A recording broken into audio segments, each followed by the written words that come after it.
Dan Sayyid Berjanji ini yang ngarang Berjanji itu kitab yang sangat ilmiah. Makanya kata Mbah Mun, meskipun ada simtuduror, orang itu enggak boleh meninggalkan Berjanji karena kitab madaih yang mamlu'ah bil ilmi itu Berjanji. Tapi yang isek itu simtuduror, ya. Tapi yang tua itu Berjanji. Makanya alhamdulillah kita mbuh piro kadar itu dibaca semua. Meskipun enggak paham semua, soalnya diwaca kabeh. Karena kita yang bisa menjawab tuduhan orang Yahudi Nabi anak sapa itu kita Berjanji. Berjanji tahu betul kalau masalah utama Nabi adalah anaknya siapa, mbahnya siapa. Makanya beliau ngendikan wa ba'du fa'aqulu wa Muhammad bin Abdillah. Logikanya gampang. Kalau orang modern saja tahu bapaknya siapa, mbahnya siapa, buyutnya siapa, itu artinya enggak ada yang fiktif. Ukuran sejarah fiktif ndak itu ditandai dengan satu kuburan, dua artefak. Itu enggak mungkin nama-nama itu fiktif. Buktinya apa? Di Ka'bah mulai dulu zaman Quraisy ada Babu Bani Saibah. Babu Bani dan Abdul Muthalib namanya itu Saibah. Karena mulai kecil beruban. Jadi kata Saibah itu mulai kecil apa? Beruban. Karena perilakunya terpuji terus wong Mekah darani Saibatul Hamdi, napa? Saibatul Hamdi. Nah, karena dia pernah melayani saudaranya Hashim namanya Muthalib. Ya kita tahu Muhammad bin Abdillah bin Abdul Muthalib bin Hashim. Nah, Hashim ini punya saudara namanya Muthalib, napa? Nah, Abdul Muthalib kecil itu pernah derek Muthalib pamannya, ya. Abdul Muthalib kecil, berarti Saibah ini apa? Pernah derek pamane sing bernama Muthalib. Muthalib wonge gaya, pas ditakoki wong, "Iwa pam, budakku." Nah, sehingga Saibah itu terus diceluk Abdul Muthalib. Ya rodok sial lah sini. Jadi pamannya itu gaya, kan ganteng. Saibah ini ganteng. Kalau jalan-jalan sama pamannya, jenenge sinten? Muthalib. Niku diaku budake. Iki sapa? Abdi, budakku. Terus akhirnya jenenge Abdul Muthalib. Dadi wong Arab. Paham ya? Tapi namanya Saibah, napa? Saibat. Makanya wasmuhu Saibatul Hamd. Mane karo asa iskal, bae Nabi ono jenenge Kilab. Kilab maknane asura ngono lek mikir jenenge iku Hakim.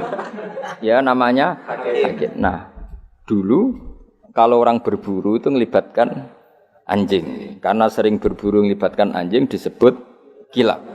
Jadi maknane Kilab ya orang yang berburu dengan anjing. Ojo kok langsung mbok maknane Kilab, asu. Oh, kasus yo. Kasus. Makanya lah itu hebatnya Imam Berjanji. Beliau darani wasmuhu Hakim bin Murrah. Jenenge Kilab iku Hakim. Ya paham napa? Jenenge Kilab niku Hakim. Sebagian ulama darani Kilab itu isim sifat. Napa? Jadi kalabayak libu kalban itu anjing sendiri dinamai kalbun itu sebenarnya sudah isim sifat. Bukan alam murtajal ya, tapi alam mangkul ya. Alam apa? Mangkul. Kalau dalam ilmu nahwu itu alam mangkul. Jadi begini ya, tak terang nonahwu ya.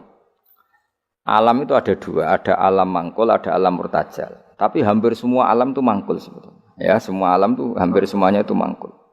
Mangkul itu satu nama yang diambil dari satu makna dalam kosakata, napa? Dalam kosakata. Misalnya Hamida, Yahmadu, Hamdan, napa? Hamida, Yahmidu, Hamdan atau Yahmadu, Hamdan. Hamdan maknanya pujian, napa? Kemudian Nabi karena orangnya sifatnya terpuji disebut Muhammad, orang yang dipuji. Sehingga nama ini potensi rubah-rubah. Di Taurat itu Nabi enggak disebut Muhammad, disebut Ahmad. Di Injil juga disebut Ahmad. Itu tidak masalah karena Hamida Yahmadu ya, saya ulang lagi Hamida Yahmadu. Berarti kalau ingsun Ahmadu, saya muji. Karena Nabi itu orang yang sering muji Allah, menamakan dirinya Ana Ahmadu. Saya ini pemuja Allah. Berarti ana uta ingsun niku Ahmadu muji sapa ingsun Allah ing Allah.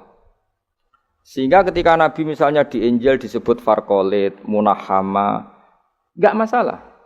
Selama ini klaimnya orang Yahudi dan Taurat, di Injil Taurat itu enggak ada kata Muhammad. Ya tentu enggak ada karena Injil Taurat itu bahasa Ibrani, no? Di situ disebut Munahama, kadang disebut Farqalit, tapi maknanya Mahmud atau Muhammad, orang yang dipuji. Paham ya? Makanya hampir semua alam itu mangkul, napa? Mangkul.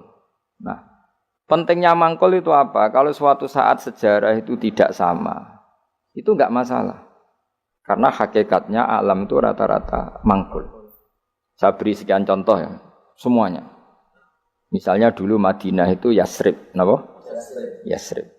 Karena ketika orang Ansor merelakan semua hartanya untuk Nabi, saya berkali-kali cerita, Kanjeng Nabi niku datang ke Yasrib, niku migrasinya angkatannya hampir 500 sahabat beserta keluarga. Terus Nabi itu kesulitan karena sahabat si A beri si B. Pokoknya kesulitan ngelola. Karena kesulitan ngelola, terus orang-orang Yasrib bilang, "Ya Rasulullah, hadhihi madinatuka taf'alu fiha ma tasa." Sudah engkau tidak perlu pamit per personal. Misalnya Nabi mau titip Abdurrahman bin Auf dititip si A, yang Abu Bakar dititipkan si B, yang Umar dititipkan si C. Kan kesulitan Nabi. Karena Nabi harus mikir yang punya tanah siapa, harus pamit kepada siapa, karena semuanya pendatang. Karena Nabi kesulitan itu, terus orang-orang Yasrib bilang, "Ya Rasulullah, hadhihi madinatuka taf'alu fiha matasa." Sudah ya Rasulullah, ini kotamu, kita semua tidak ikut punya Yasrib, semua ini milikmu. Maka terserah engkau. Semenjak itu Nabi terus longgar karena diikrarkan miliknya. Semenjak itu terus Nabi memaklumatkan secara umum siapa saja boleh menempati di Madinah sesuai kadar hajat masing. Nah, semenjak itu diarani Madinatu Rasulullah sallallahu alaihi wasallam. Jadi hampir semua kota itu pasti mangkul.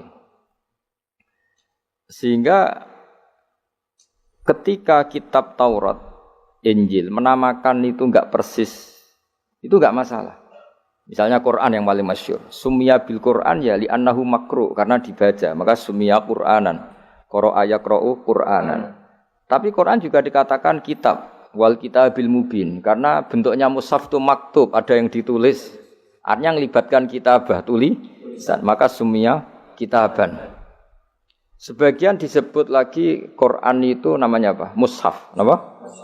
Karena mushaf itu dari kata sokhifah, ada lampiran, melibatkan kertas. Maka disebut yatslu suhufam mutahhar. Paham ya? Makanya suhufi Ibrahim wa Musa. Jadi melihat itu melibatkan lampiran, sokhifah disebut mushaf. Melihat itu dibaca disebut Quran. Melihat itu melibatkan tulisan disebut kitab. Melihat konsepnya adalah al-fariq bainal haqqi wa bainal batil disebut furqan, pemisah. Melihat fungsinya cahaya disebut nur. Melihat fungsinya Quran menghidupkan jiwa-jiwa yang mati disebut ruh. Wa kadzalika auhayna ilaika ruham min amrina. Sehingga berdipastikan sebenarnya semua nama itu rata-rata itu mangkul, apa? Mangkul. Makanya Nabi sering ngendikan, saya ini punya sekian nama. Itu beliau menyebut ana Muhammad, wa ana Ahmad. Termasuk beliau menyebut wa anal mahi. Saya ini pelebur, penghilang. Yamhu bi al-kufra, dengan saya kekafiran menjadi hilang. Wa anal aqib, saya ini penutup karena saya adalah penutup para nabi. Wa anal hasyir, saya ini hasyir, penggiring. Karena nanti semua para nabi digiring di bawah benderaku. Jadi nabi juga punya sekian nama dan semua itu menunjukkan alam apa? Mangkul. Ya, alam apa? Mangkul. Nah sekarang asmani babai nabi itu jelas gak fiktif karena tadi orang Arab tahu semua orang kafir pun tahu. Kalau di Mekah ada Babu Bani Syaibah, pasti ada orang bernama Syaibah karena ada Bani Syaibah, turunannya Syaibah. Dan itu siapa? Abdul Muttalib. Dan itu siapa? Abdullah. Itu siapa? Muhammad. Dan itu butuh bukti artefak. Makanya terus Allah menjawab fihi ayatum bayyinatum maqamu Ibrahim. Nah, bukti setelah Ibrahim, kan Ibrahim akhirnya kembali ke Palestina atau ke Syam. Lalu buktinya apa? Kalau dzurriyyahnya Ibrahim itu ada di Mekah, terus Nabi Ibrahim dimaklumatkan oleh Quran bahwa beliau sempat ngendikan inni askantu min dzurriyyati biwadin ghairi dzar in inda baitikal muharram. Ya Allah, sebagian anak turunku tak letakkan di Mekah. Itu kalimat min dzurriyyati itu kalimat yang paling objektif. Ada kata min, sebagian. Karena kalau Ibrahim bilang dzurriyyati maka bohong karena ada Ishak yang di Palestina.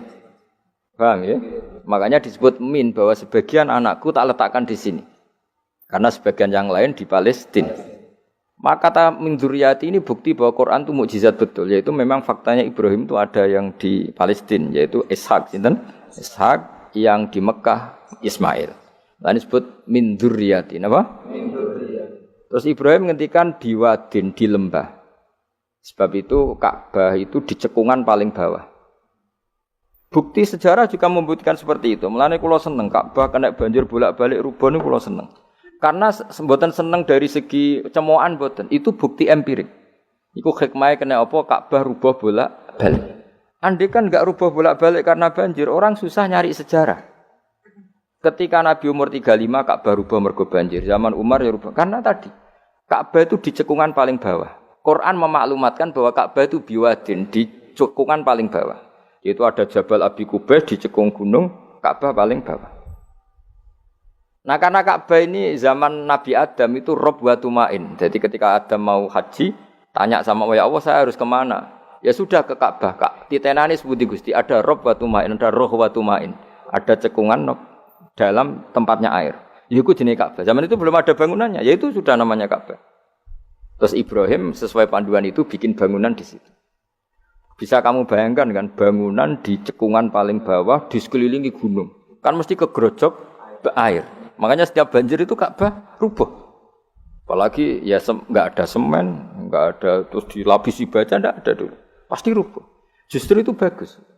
Bagus dari segi bahwa shadaqallahul azim ketika mengistilahkan Ka'bah itu biwadin. Paham ya? Biwadin.